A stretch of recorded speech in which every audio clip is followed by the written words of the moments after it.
Mataifa makubwa yanaendelea kujadili kutaka uwajibikaji kufuatia yaliyotokea Tanzania. Unatizama Mseto Media. Hakikisha umebonyeza maneno ya subscribe kisha alama ya kengele. Mimi ni Annette Wilson. Kamati ya Seneti ya mambo ya nje ya Marekani imeibuka na kuonyesha wasiwasi mkubwa wa haki za binadamu Tanzania.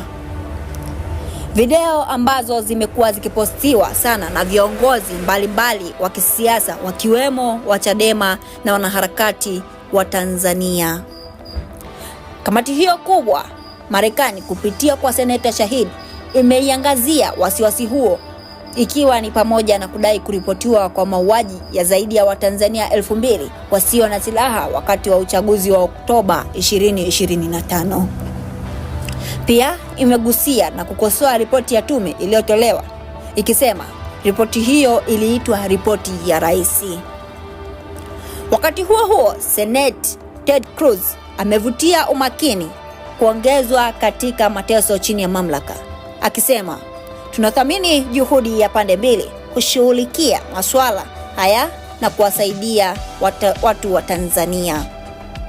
Tuwatizame hapa kisha utuachie maoni yako. Hii ni Mseto Media na mimi ni Annette Wilson.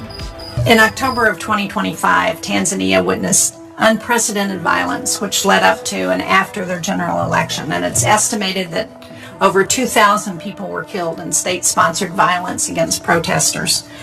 I'm going to be introducing bipartisan legislation with some other members that would mandate a comprehensive review of the U.S.-Tanzania relationship that will assess our current and future relationship with the country. So in light of upcoming elections in Ethiopia, Kenya, and Nigeria, I think the continent is really watching our response to how we deal with what happened in Tanzania. So if confirmed, what accountability measures and reforms would you advocate for with the government to address some of the violence and conflict around their elections? Thank you for that question, Senator. And let me say that it was a privilege to meet with your staff last week. Thank you. I completely agree that the October 2025 election raises serious questions about Tanzania's future and its trajectory as a partner for the United States. I saw that a commission report last week came out saying that only about 500 people died, and I think that commission report is not fully public yet. But in any event, Tanzania must be held to account. As I said in my opening statement, this won't be swept under the rug. This will be a part of the comprehensive bilateral review that is already ongoing. I look forward to seeing and considering the legislation that you just mentioned. Human liberty is the foundation of prosperity and stability. My background in civil rights, free speech, and free association, I think, is an indicator this administration also cares about the presence of those things in the country.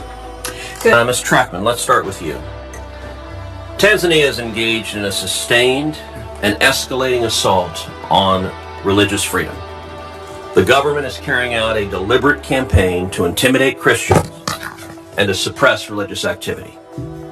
In the lead up to the October 2025 election, Tanzanian authorities barred Christian gatherings, restricted church activity, and weaponized state power to control religious expression.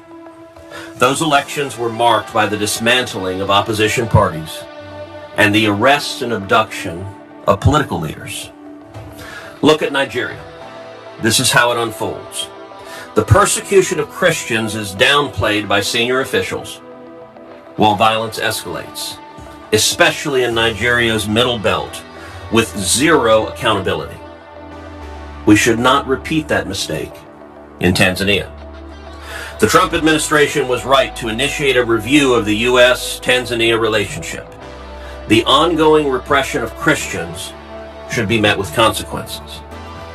Do you believe that Tanzania is engaging in serious religious freedom violations?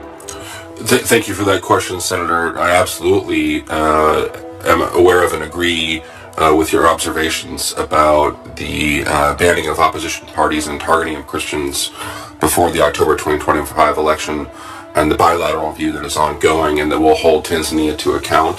That is a critical part of the ongoing bilateral review, and it's a non-negotiable for me as someone who cares deeply about religious freedom and is litigated in that area. That's something I'm especially attuned to, and I will be keenly observing what threats continue in the country and ensuring that that is part of the bilateral review.